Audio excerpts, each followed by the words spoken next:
Masquera say muri Zimbabwe, welcome to our channel, Zim Confessions and Deep Secrets. Kana karike kuchanga kukuya panino channel, please don't forget to subscribe. Kana chungwa garoka subscriber, don't forget to comment and share this video. Nas muri Zimbabwe takuigirai ma pictures ayo as trend ma streets social media, ma pictures ayo tu are apo police yaonekwa ichibvisa madrum pa roadblock Ichishandisa Ngoro, picture rather trakatorwa kuma remote areas muri Zimbabwe asira trend ma streets social media.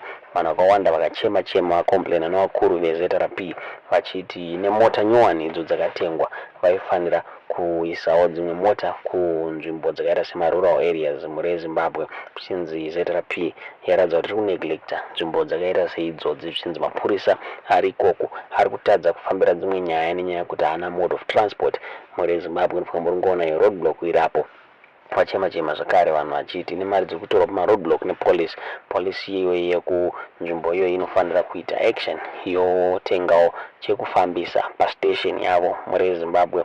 Unai picture iro motsa zvamurifunga pamusoro pinyai mucomment section kuti mashandiro ari kuita polisi ayo ndiwo here kana kuti vakawanda vataura ivo vachiti vakurudzira kuti vakuru vepolisi vaisawo mota kunzvimbo dzakadai especially mumarural areas kuti vakwanisawo kufambirawo nyaya dzavanenge vachifambira muri Zimbabwe. Ndonyaya tatavagirai muzvara nhasi. Itudzo zvamurifunga pamusoro pemapictures aya mucomment section.